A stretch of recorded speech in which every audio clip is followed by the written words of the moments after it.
الحمد لله الأكرم الذي خلق الإنسان وكرم وعلمه من البيان ما لم يعلم فسبحان الذي لا يحصى امتداده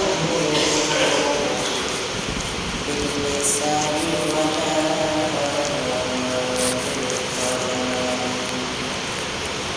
ونشهد أن لا إله إلا الله وحده لا شريك له ونشهد أن سيدنا وسندنا وحبيبنا وحبيب ربنا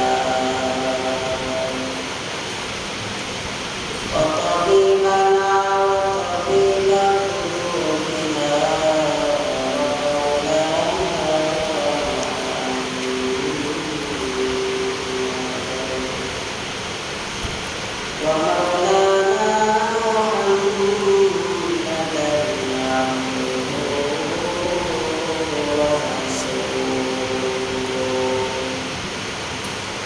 صلى الله تعالى عليه وعلى آله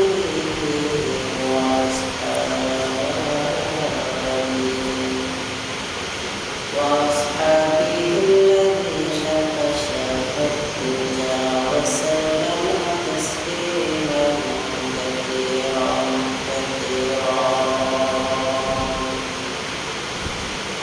أما بعد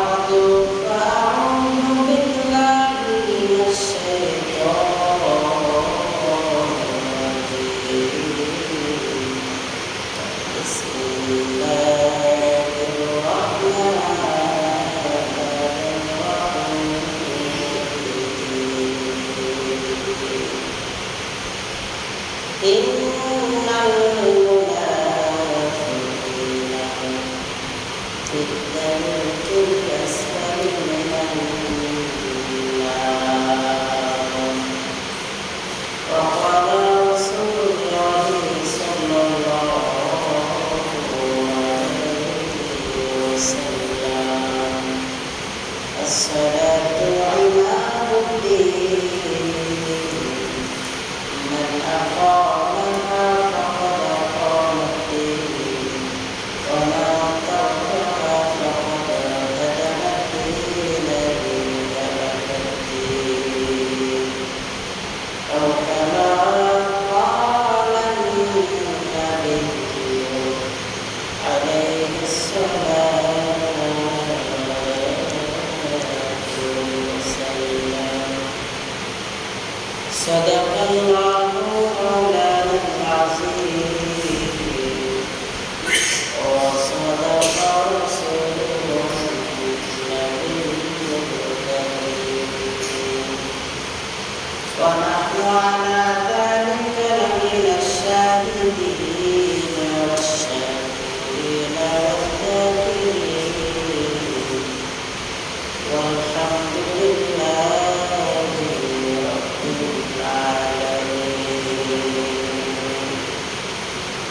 مسجد में जाके नमाज पढ़ो और दिल में शराब पियो مسجد में जाके नमाज पढ़ो और दिल में शराब पियो ताकि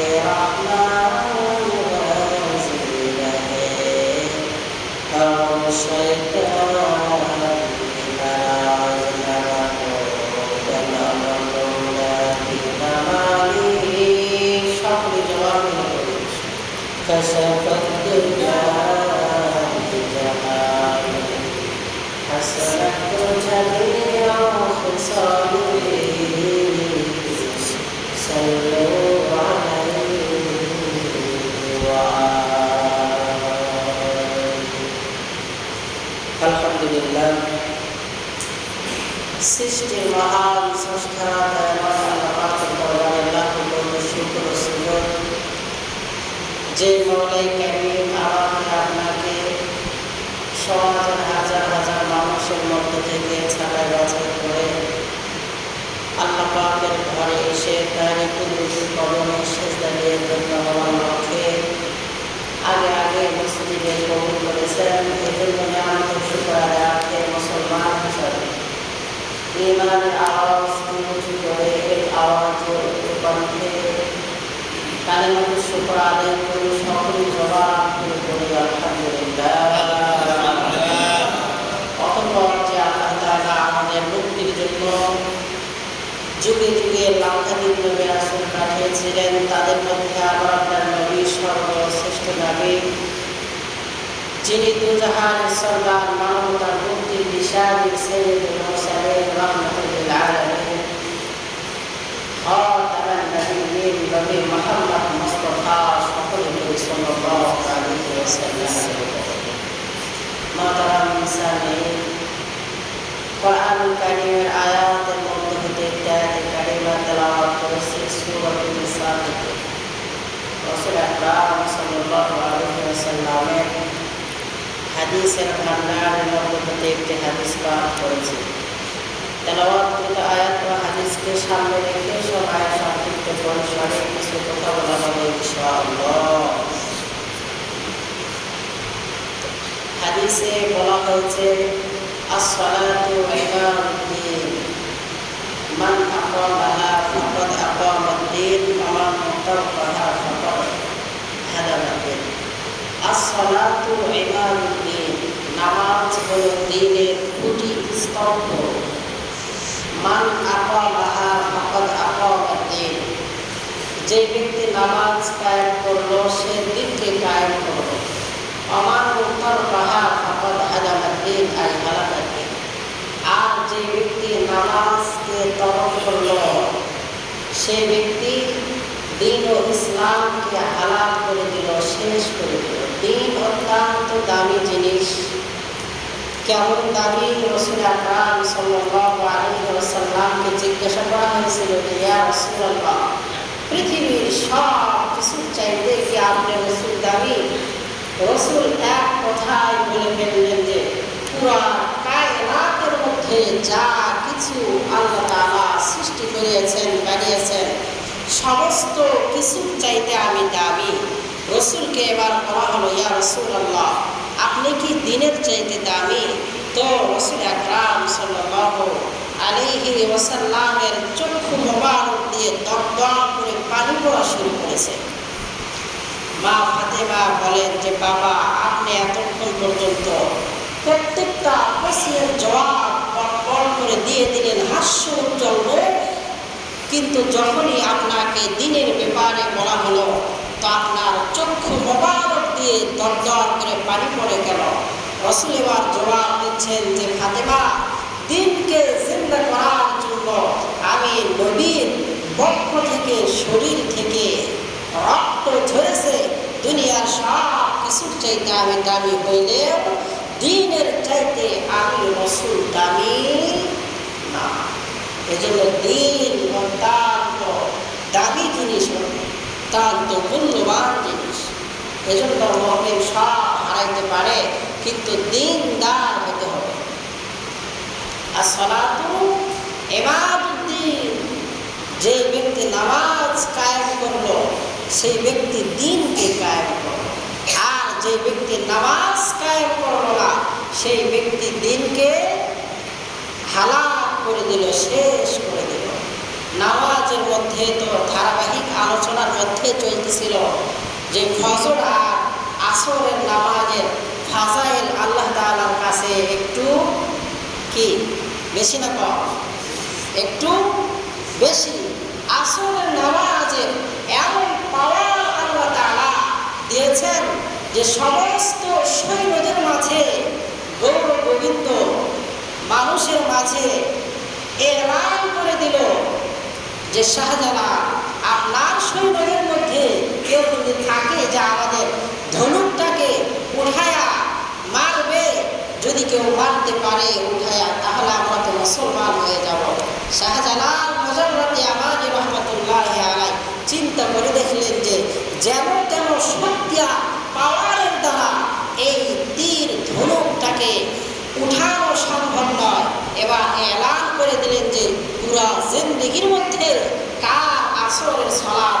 এই নাসিরউদ্দিন শাহ রহমতুল্লাহ আলাইহি সে হাত উঠে বললেন যে শাহজালাল মুজাফফর দিয়াবানি আবার পুরো জিন্দেগির মধ্যে কোনোদিনও আসরের সালাত কাজা না। সে এবার গৌর গোবিন্দের রাজ প্রসাদের ভিতরে ঢুকে তীরটাকে বাঁ হাত দিয়ে উঠিয়ে ডান হাত দ্বারা আসমানের দিকে মেরেছে। তো গৌর গোবিন্দের অবাক হয়ে গিয়েছে যে কিসের পাওয়ারে এত শক্তি সে অর্জন করেছে। শাহজালাল মুজাফফর দিয়াবানি বলল যে গৌর গোবিন্দ তুই তো নাফরমান, আর আমার এই শৈল আল্লাহ পাকের এমন গোলাম যে পুরো জিন্দেগির ভিতরে একটা দিনও আসরের সালাত কাজা করে না। আসরের সালাতের পাওয়ার এটা, আসরের সালাতের পাওয়ার। এজন্য সবচাইতে হাফিজু আলাস সালাওয়াত ওয়াস সালাতুল উস্তা, নামাজের মাঝে আসরের নামাজের ব্যাপারে বেশি যত্নবান হওয়া। হাফিজু আলাস সালাওয়াত, মধ্যবর্তী নামাজ। কি কোন নামাজ? মধ্যবর্তী নামাজ। ফজর, জোহর, মাগরিব আর ইশা, এই 4 ওয়াক্তের মধ্যবর্তী নামাজ হলো আসরের নামাজ। এজন্য আসরের নামাজের খুব বেশি পাবন্দি করতে পারবো তো ইনশাআল্লাহ। ইনশাআল্লাহ বলে ইনশাআল্লাহ, ইনশাআল্লাহ। আর আল্লাহ পাক রাসূল বলেছেন যে ফজরের নামাজ আল্লাহ তাআলার কাছে অত্যন্ত দামি। যেই ব্যক্তি ফজরের নামাজ বা জামাত আদায় করতে পারবে আল্লাহ তাআলা তাকে 10টি পুরস্কারে পুরস্কৃত করবেন। কয়টি বলেন? 10টি পুরস্কারে পুরস্কৃত করবেন। এর মধ্যে 1 নাম্বার পুরস্কার ফজরের সালাত আদায়কারীর জন্য মুনাফিকের খাতা থেকে তার নামটা কেটে দিবে। সুবহানাল্লাহ ওয়া বিহামদিহি। মুনাফিকের খাতা থেকে নাম কাটানো যেন তেন কোনো মানুষের পক্ষে সম্ভব নয়। মানুষ তো কোথায় কোথায় মুনাফিকি করে ফেলে। আল্লাহ তাআলা জাহান্নাম বানিয়েছেন। আল্লাহ তাআলা মানুষকে শাস্তি দেওয়ার জন্য আগুন তৈরি করেছেন। বড় বড় সাপ সৃষ্টি করেছেন, বিচ্ছু সৃষ্টি করেছেন মানুষকে সাজা দেওয়ার জন্য, শাস্তি দেওয়ার জন্য। ইন্নাল মুনাফিকিনা ফিদ-দারকিল আসফালি মিনান নার। মানুষের মাঝে সবচাইতে বেশি আযাব দেওয়া হবে, সবচাইতে বেশি শাস্তি প্রদান করা হবে ওই ব্যক্তিদের যারা হইল মুনাফিক। কি ইহুদিদেরকেও এত শাস্তি প্রদান করা হবে না, খ্রিস্টানদেরকেও এত তীব্র শাস্তি দেওয়া হবে না, যারা নাসারা তাদেরকেও এত শাস্তি প্রদান করা হবে না, যারা হিন্দুদের ঘরে জন্মগ্রহণ করে তাদেরকেও এত শাস্তি প্রদান করা হবে না। যত তীব্র শাস্তি আল্লাহ তাআলা এই মুনাফিকদের জন্য রেখেছেন। আর মুনাফিকদের স্থান হলো মুসলমানদের মধ্যেই। বলেন মুনাফিক কাদের মধ্যে থাকে? কথা বলে না। কাদের মধ্যে? মুনাফিক কিন্তু ইহুদিদের মধ্যে নেই, খ্রিস্টানদের মধ্যে নেই, হিন্দুদের মধ্যে নেই। মুনাফিক আছে মুসলমানদের মধ্যে, যাদের উপরে এক সাইজ, ভেতরে আর রকম সাইজ। মুনাফিকদের উপরে আর ভেতরে দেখে বোঝা যায় না। ইন্নাল মুনাফিকিন ফিদ-দারকিল আসফালি মিনান নার। মুনাফিক যারা হবে তাদের তো ঠিকানা হয়ে যাবে মিনান নার, আসফালি মিনান নার, জাহান্নামের একেবারেই তলদেশে। কোন দেশে? যার তলে আর কিছুই নেই। মুনাফিকদের ঠিকানা হয়ে যাবে সেখানে। আল্লাহর নবী, বিশ্ব নবী সাহাবায়ে কেরামদের মাঝে বয়ান করতেছে। কিছুক্ষণ পর বিকট একটি আওয়াজ শোনা যায়। সাহাবায়ে কেরাম আওয়াজ করলেন, আল্লাহর নবী, এত বিকট আওয়াজ কোথায় থেকে আসলো? আল্লাহ পাকের নবী সাহাবায়ে কেরামদেরকে বলল যে সাহাবারা, আল্লাহ তাআলা আজ থেকে ৭০,০০০ জাহান্নামের উপরিভাগ থেকে একটি পাথর জাহান্নামের মধ্যে ফালাইয়া দিয়েছে। সাহাবারা ভালো করে শুনে নাও, আজকে ৭০,০০০ বছর পর ওই জাহান্নামের উপর থেকে ফালাইয়া দেওয়া পাথরটা আল্লাহ তাআলা জাহান্নামের তলদেশে আজকে পৌঁছাইয়া দিল। ৭০,০০০ বছর পর জাহান্নামের তলদেশে গিয়ে পৌঁছলো একটি পাথর। তাহলে একটু অনুমান করা দরকার যে আল্লাহ তাআলা জাহান্নামটাকে কত গভীর করিয়া বানিয়েছে। এই জাহান্নামে কারা থাকবে? মুনাফিক। ইন্নাল মুনাফিকিন ফি দারকিল আসফালি মিনান নার। যারা মুনাফিক তাদের ঠিকানা হয়ে যাবে জাহান্নামের একেবারেই তলদেশে। এজন্য মুনাফিকদের যে সমস্ত আলামত আছে, এই সমস্ত আলামতগুলো আমাদের মাঝে ঢোকানো কি যাবে? কথা বলেন, ঢোকানো যাবে? ১ নম্বরে মুনাফিকের আলামত হলো আমানতের খেয়ানত করা। যেই ব্যক্তির থেকে আমানতের খেয়ানত হয়ে যাবে তো বুঝতে হবে যে আমার নাম তো মুনাফিকদের খাতায় উঠিয়ে গেল। ২য় নম্বরে কথায় কথায় মিথ্যা কথা বলা মুনাফিকদের আলামত। ৩য় নম্বরে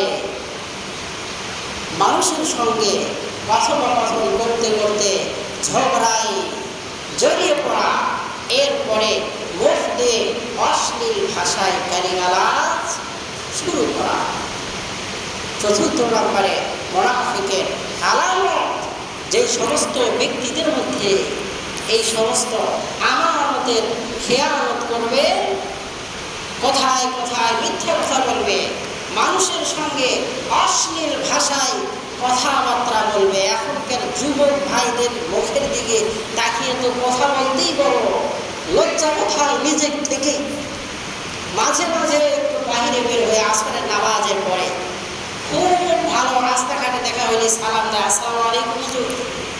কিন্তু এদের চরিত্র যে এত খারাপ, এদের সঙ্গে মিশলে বোঝা যায় যে কিছুক্ষণ পর পরে মুখ দিয়ে মিষ্টি মিষ্টি কি সুন্দর সুন্দর ভাষাগুলো বের করে, তখন তো ফোফায়া ফোফায়া কান্না করতে ইচ্ছে করে। যে মুনাফিকদের আলামতগুলো এই সমস্ত যুবকদের ভেতরে, এদের আখিরাত কি হবে, এদের ইহকাল আর পরকালের হালাতটা কি হয়ে যাবে।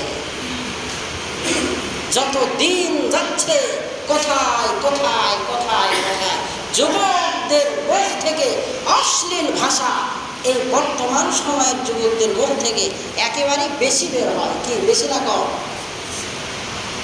কেমন বেশি? আহা, মা কান্না করে আর বলে যে সন্তানটারে একটু বুঝাই ওরে মোস্তফা। আমাদের জয়নগরে আছে অনেক সুসন্তান, বাসায় গেলে বলে যে আমার সন্তানটারে একটু বুঝাও। এত পরিমাণ খালি গালাস করে মাকে। মা এসে বাড়ির কিনারায় দাঁড়িয়ে দাঁড়িয়ে কান্না করে আর বলে যে সন্তানটারে সুসন্তান বানাইতে পারি নাই আমি, মাকেও সে এমনভাবে গালিগালাজ করে। এজন্য মুখের ভাষা খুব ভালো হওয়া চায়। মা বাবার পরিচয়ে যদি একটি উপ শব্দ বের হয় আমার আপনার দ্বারা, মা বাবার মুখ থেকে ধ্বংস হওয়ার জন্য এর চাইতে আর বেশি কিছু দরকার নাই। মা বাবা যদি কোনো সন্তানের কষ্টের কারণে, গালিগালাজের কারণে, আচরণের কারণে উপ শব্দ ব্যবহার করে, উফিল লাহুমা ওয়ালা তানহারহুমা ওয়া কুল লাহুমা কওলান কারীমা কারীমা কারীমা কওলান কারীমা। কওলে কারীম, সম্মান রেখে কথা বলতে হবে মা বাবার সঙ্গে। এজন্য মুনাফিকদের আলামতগুলো যাতে আমাদের মাঝে না থাকে, এজন্য খুব সজাগ থাকা, সচেতন থাকা। মুনাফিকদের একটা লিস্ট ছিল হুযায়ফাতুল ইয়ামানের কাছে। ওমর ফারুক রাদিয়াল্লাহু তাআলা আনহু হুযায়ফাতুল ইয়ামানের কাছে গিয়ে বলে যে হুযায়ফা, আপনি মুনাফিকের লিস্টটা একটু বের করে দেখেন তো, আমার নাম আছে নাকি মুনাফিকদের মধ্যে? মুনাফিকদের মাঝে আমি ওমরের নাম আছে কিনা? হুযায়ফা ইবনুল ইয়ামান ডাক দিয়ে বলে যে, ওমর ফারুক রাদিয়াল্লাহু তাআলা আনহু, আপনি বলেন কি? আপনি রাসূলের শ্বশুর, আপনি অর্ধ জাহানের খলিফা ওমর, আপনার নাম মুনাফিকদের খাতায় থাকতে পারে? এটা তো হতেই পারে না। আপনি কেন জিজ্ঞাসা করলেন? ওমর ফারুক রাদিয়াল্লাহু তাআলা আনহু কান্না করে আর বলে যে, আমার তো বড় ভয় হয় যে মুনাফিকের খাতায় যদি আমার নাম থাকে তাহলে তো আমার পুরো জিন্দেগির সমস্ত আমল বরবাদ হয়ে যাবে। ওমরের মতো মানুষের অন্তরের ভিতরে এতটুকু ভয় যে আমার নাম মুনাফিকদের খাতায় উঠে গেল না, তাহলে আমাদের হালত কি? কোথায় কোথায় মিথ্যা কথা, কোথায় কোথায় মুখ দিয়ে গালিগালাজ, আমানতের খেয়ানত করা, এগুলো স্বভাব থেকে কি আমরা মুক্ত হতে পেরেছি? কথা বলে না, এগুলো স্বভাব থেকে আমরা মুক্ত হতে পেরেছি? এক নাম্বার সবক আপনাদেরকে দিয়ে যাব আজকে, মিথ্যা কথা ছেড়ে দেন। কি? মিথ্যা কথা ছেড়ে দেন। সমস্ত গুনাহের মগজ হলো মিথ্যা কথা। মানুষের মগজ এলোমেলো হয়ে গেলে কি মানুষের কথার দাম থাকে? তার নাম কি হয়ে যায়? পাগল হয়ে যায়। এত ইংরেজি বলতে পারে, এত ভালো স্টুডেন্ট, মাথার ব্রেন যদি একটু খারাপ হয়ে যায় তাহলে তার নাম কি হয়ে যায়? পাগল হয়ে যায়। এজন্য খুব সজাগ থাকা, সচেতন থাকা। মিথ্যা কথা যেই ব্যক্তি বলে, সমস্ত গুনাহের মগজ হলো মিথ্যা কথা। এগুলো এই জন্য মিথ্যা কথা পরিহার করতে হবে আমাদের। পারবো তো ইনশাআল্লাহ? পারবো তো ইনশাআল্লাহ? ইনশাআল্লাহ বলে ইনশাআল্লাহ। মিথ্যা কথা বলে সাময়িক কি পাওয়া যায়? শান্তি পাওয়া যায়, কিন্তু সামনে যতই অগ্রসর হবেন ততই বিপদ, ততই বিপদ। এজন্য গুনাহের মগজ কি? মিথ্যা কথা বলা। মিথ্যা কথা ছেড়ে দিলে আল্লাহ তাআলা নিজ কুদরতিভাবে গুনাহ থেকে মানুষকে হেফাজত করবে। আল্লাহ তাআলা আমাদের সবাইকে মিথ্যাকে পরিহার করে চলার মতো তৌফিক দান করেন। ওয়া তাওফিক ইল্লা বিল্লাহ। মুহতারাম সামি, এখন যেহেতু কাজের দিন, আপনারা, আমি কিন্তু আগে আসি, আসার পরে আজকে রবি এসে অনেকক্ষণ বসেছিলাম, কেউ নেই, 2-3 জন 4 জন 5 জন। আসলে ঠিকঠাক মতো সময় মতো নামাজ আদায় করে দিতে পারলেই ভালো। আমারও ইচ্ছা লাগে যে সময় মতোই নামাজ আদায় করে, কিন্তু কেউ যদি না আসে কি বলবো বলেন? এজন্য সবাই চেষ্টা করবেন আগে আগে মসজিদে আসা। আগামী সপ্তাহ থেকে যথারীতিভাবে 20-এর মধ্যেই বয়ান শেষ হবে, 1:30টার মধ্যেই জামাত দাঁড়িয়ে যাবে। কেউ দেরি করলে নামাজ পাক আর না পাক, এটা একজনের জন্য 10 জনের নামাজের ক্ষতি হবে, এটা আমরা চাই না। এজন্য সবাই আগে আগে আসার চেষ্টা করবো তো ইনশাআল্লাহ? আবার বলি ইনশাআল্লাহ, ইনশাআল্লাহ। আল্লাহ তাআলা আমাদের তৌফিক দান করেন। আগে আগে মসজিদে আসার চেষ্টা করবো ইনশাআল্লাহ। যারা সুন্নাত আদায় করে নাই তারা সুন্নাত আদায়